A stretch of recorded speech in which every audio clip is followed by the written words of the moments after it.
ಮಾಡಲಿಕ್ಕೆ ನೀಟಂತ ಹೋಗಿಲ್ಲ.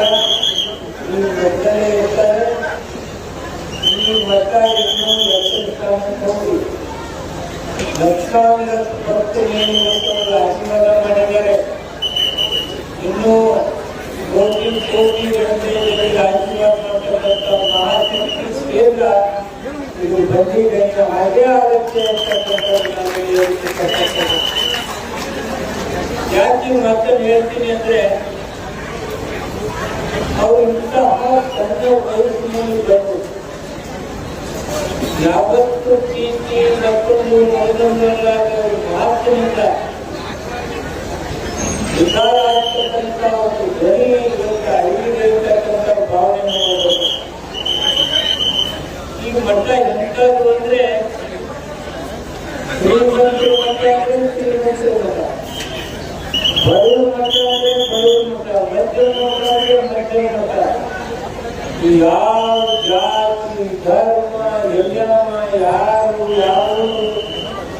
ಯಾವ ಸೇರಿ ಯಾವ ಧರ್ಮ ಯಾವ ಜಾತಿ ಅನ್ನೋದೇ ಈ ಮಠದಲ್ಲಿಲ್ಲ. ಸರ್ವ ಜಾತಿ ಸರ್ವ ಧರ್ಮವನ್ನು ಉದ್ಧಾರ ಮಾಡಬೇಕಂತ ಇಷ್ಟಪಟ್ಟವರು ಇಲ್ಲೇ ಇರ್ತಾರೆ.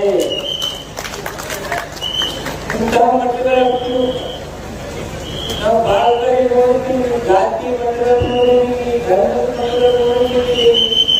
ಮುಸಲ್ಮಾನರು ಬರ್ತಾರೆ, ಕ್ರಿಶ್ಚಿಯನ್ರು ಬರ್ತಾರೆ, ಜೈನರು ಬರ್ತಾರೆ, ಹಿಂದೂಗಳು ಬರ್ತಾರೆ, ಹರಿಜನರು ಬರ್ತಾರೆ, ಲಿಂಗಾಯತರು ಬರ್ತಾರೆ, ಬ್ರಾಹ್ಮಣರು ಅಂತ ಇಂತಹ ಮಟ್ಟವನ್ನು ಸಿಗುತ್ತೇವೆ. ಅದಕ್ಕೆ ನಾವು ನೀವುಗಳೆಲ್ಲ ಮುಂದೆ ಪ್ರತಿಜ್ಞೆ ಮಾಡಬೇಕು. ಈ ಮಟ್ಟದ ಕೀರ್ತಿಯನ್ನ ಅವರು ಇಲ್ಲಿವರೆಗೆ ಅವರು ನಡೆಸಿದ್ದಾರೆ. ಇನ್ನ ನಮ್ಮೆಲ್ಲರೂ ಕೂಡ ಆ ಕೀರ್ತಿಯ ಉಳಿಸತಕ್ಕಂಥ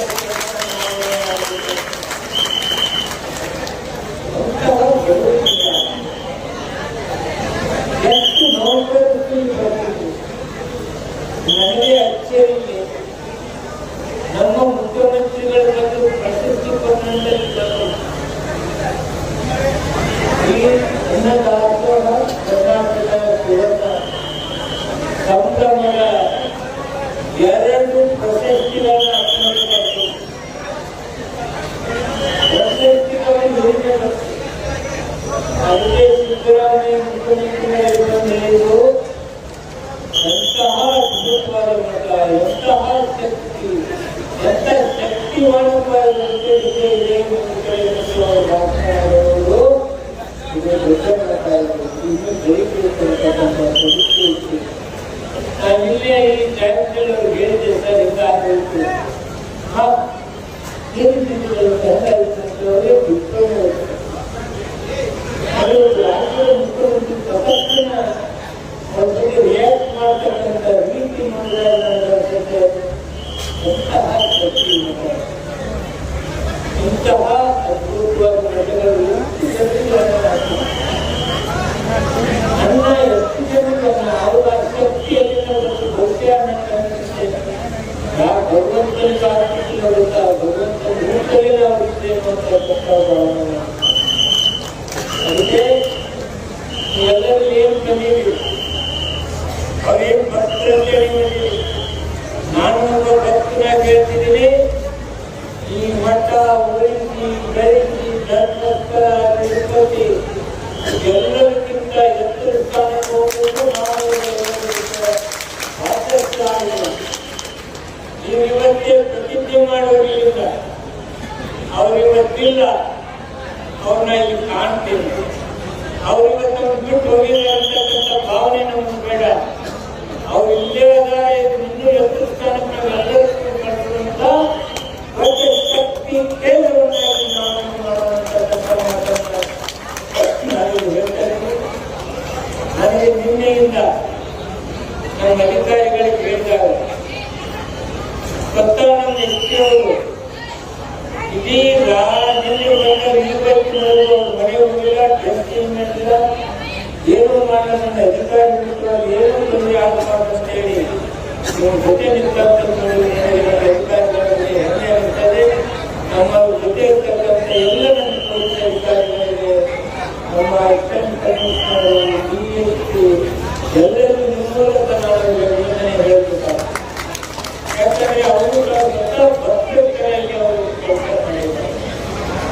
ಇಷ್ಟೇ ಹೇಳಿಕ್ಕೆ ಇಷ್ಟಪಡ್ತಾ ಇದ್ದೀನಿ. ನಾನು ಹೆಚ್ಚಿನ ಹೇಳಿಕ್ಕೆ ಹೋಗಿಲ್ಲ.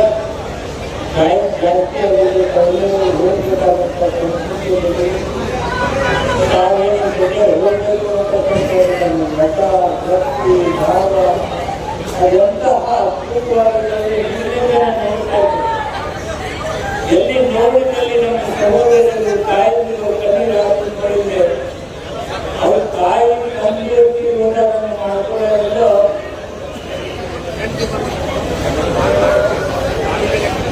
ಅವರು ತಗೊಂಡಿದ್ದಾರೆಲ್ಲ ಗೊತ್ತಿಲ್ಲ. ಬಟ್ ನಮ್ಮ ತಂದೆಯಲ್ಲಿ ಹೋಗಲ್ಲ ಅಂತಕ್ಕಂಥ ತಾಯಿಗಳು ನೋಡಿದಾಗ ಎಂಥ ಅದ್ಭುತವಾದ ಶಕ್ತಿ ಇತ್ತಪ್ಪ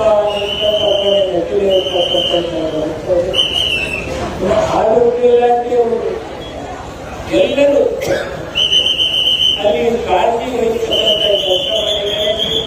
ಅವರೆಲ್ಲರೂ ನನ್ನ ವಿಶೇಷವಾದ ಅಭಿನಂದನೆ ಹೇಳ್ತಾರೆ.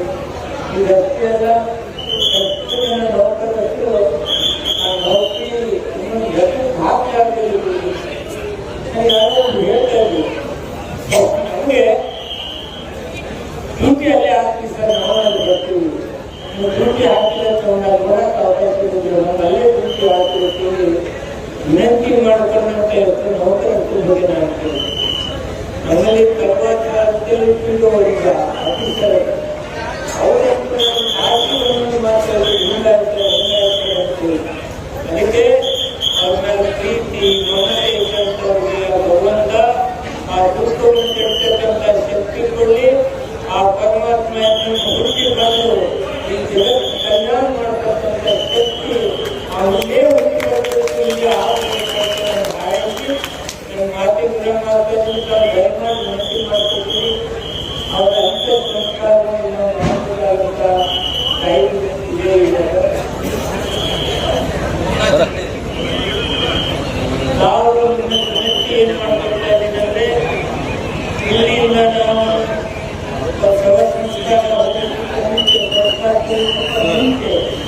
ದಯಮಾಡಿ ಒಂದು ನಿಮಿಷ ನಾವು ಗೌರವ ಮಾಡಬೇಕು. ದಯಮಾಡಿ ಎಲ್ಲರೂ